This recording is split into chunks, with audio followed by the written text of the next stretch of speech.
सरकारी उपक्रम की छवि से बाहर निकलकर पर्यटन निगम एक बार फिर लाभ की पटरी पर दौड़ने लगा है। चालू वित्त वर्ष में पर्यटन निगम 78 करोड़ से ज्यादा राजस्व अर्जित कर चुका है और मार्च अंत तक 120 करोड़ के स्तर तक पहुंच जाएगा। पर्यटन निगम को मुख्यधारा में लाने का कारनामा कर दिखाया है एमडी वीपी सिंह ने। पर्यटन निगम एमडी वीपी सिंह से खास बातचीत की हमारे एसोसिएट एडिटर निर्मल तिवारी ने। घाटे से जूझ रहे पर्यटन निगम की 2 साल में ही तस्वीर बदल गई है और इस तस्वीर को बदलने में जिस शख्स का सबसे ज़्यादा अहम योगदान रहा है वो हैं आरटीडीसी के MD VP Singh. VP Singh ji के आने के बाद लगातार न केवल रेवेन्यू बढ़ा है बल्कि जो बीमार यूनिट्स थी उनको भी दोबारा से मुख्य धारा में लाने के प्रयास हुए हैं। वीपी सिंह जी, सबसे पहले तो आपको बहुत बधाई और शुभकामनाएं जिस तरह से आपने पर्यटन निगम को लेकर के आज इस स्थिति में पहुँचा है। क्या रेवेन्यू मॉडल आपने अपनाया और किस तरह से यहाँ तक पहुँचे और अभी क्या स्थिति है? जैसा कि आप जानते हैं कि कोरोना के बाद में जो हॉस्पिटलिटी इंडस्ट्री है वो पूरी ही तरह से जूझ रही थी, तो आरटीडीसी भी उससे अछूता नहीं रहा और हम लोग घाटे से उभरने का लगातार प्रयास कर रहे थे। तो सबसे पहले तो हमने जो हमारे अनावश्यक खर्चे हैं उन पर कंट्रोल किया और हमारी जो बंद यूनिट थी उनके जो एम्प्लॉयज़ थे उनको दूसरी जगह रिवर्स डेपुटेशन पे भेजा या अन्य यूनिटों पे कार्य किया। इसके बाद हमने प्रयास करके सरकार से हमें जो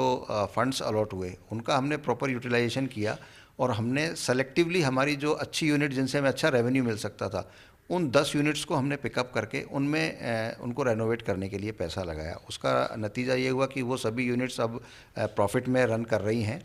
और पिछले साल वर्ष 2022-23 में हम भी प्रॉफिट में आ गए थे। अब तक का हाईएस्ट रेवेन्यू करीब 86-87 करोड़ के आसपास हमारा रेवेन्यू पिछले वर्ष आया था और इस वर्ष 23-24 में हम पिछले वर्ष के कंपैरिजन करें तो हम करीब 45% उससे ऊपर जा रहे हैं और नवंबर तक हम 78 करोड़ ऑलरेडी रेवेन्यू हम अर्जित कर चुके हैं। इसमें हमने जो एक्साइज डिपार्टमेंट से जो हमने लिकर शॉप्स अलॉट करवाई थी उनका भी महत्वपूर्ण योगदान रहा। उन सभी से हमें ऑन एन एवरेज 1 महीने का करीब 5 करोड़ का रेवेन्यू आता है, तो वो एक बड़ा अमाउंट है। इसके अलावा हमारे कुछ टेंडर्स नहीं हो पा रहे थे, बोटिंग के हैं, कुछ हमारे काउंटर्स हैं जो नहीं उठ पा रहे थे, तो वो हमने उन लोगों से बातचीत करके जितने भी कोर्ट केसेस थे उनको सुलटाया और वो सारे के सारे हमारे टेंडर्स जो हैं वो फ्लोट होकर के और वो अमल में आ गए, तो वो एक रेगुलर इनकम हमें होनी शुरू हो गई। इसके अलावा हमारा जो एक बहुत ही महत्वाकांक्षी हमारी जो शाही रेलगाड़ी है वो भी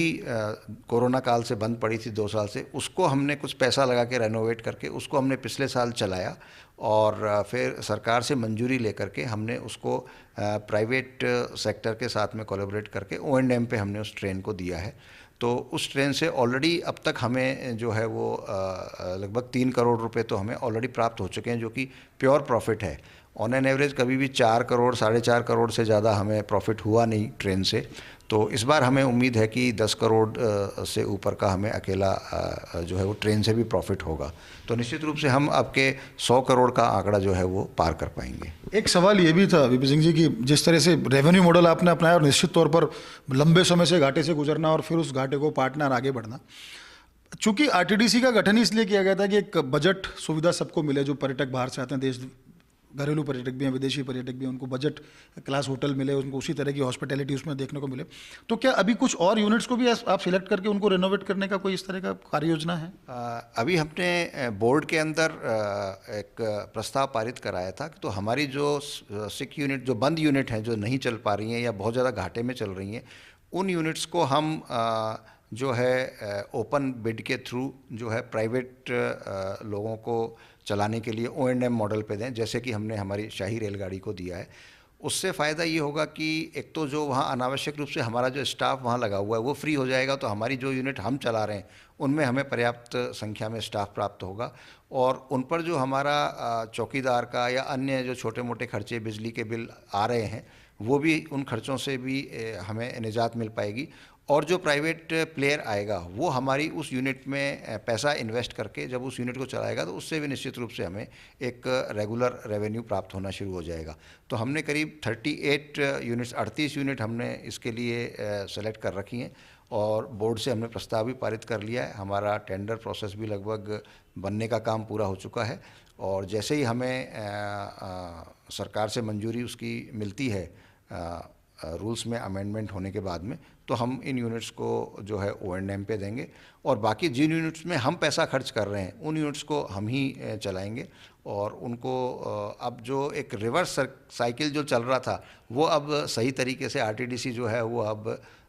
रोल करने लग गया है, और हमें जो कोई प्रॉफिट मिल रहा है तो उस प्रॉफिट से हम उन यूनिट्स को और सुधार रहे हैं, और सुधार होने की वजह से, अच्छे रूम्स होने की वजह से हमें अच्छा किराया मिल रहा है। जिन रूम्स का हम पहले 1500-1600 रुपये किराया लेते थे उनका हम 4 से 5 हज़ार रुपये तक भी अब किराया प्राप्त कर पा रहे हैं, क्योंकि हमने उनमें सुविधाएं बढ़ा दी हैं। स्टार रेटिंग के जो होटल्स होते हैं हम चाह रहे हैं कि उसी लेवल तक हम उनकी सुविधाएं लेकर के जाएं। बहुत बहुत धन्यवाद वीपी सिंह जी। तो आप देख सकते हैं कि आप कुछ करना चाहें तो क्या कुछ नहीं कर सकते। एक घाटे में चलती पूरे एक उपक्रम को वापस से फ़ायदे में लाना, फिर नवाचार करना, तो निश्चित तौर पर कह सकते हैं कि आरटीडीसी के अच्छे दिन आ गए हैं, और आने वाले समय में आरटीडीसी जो नवाचार कर रहा है निश्चित तौर पर इससे एक बार फिर से लोग पर्यटन निगम की इकाई नहीं बल्कि पर्यटन निगम के प्रति जो विश्वास था उस पर वापस लौटेंगे। कैमरा पर्सन नरेंद्र के साथ Nirmal Tiwari, First India News, Jaipur.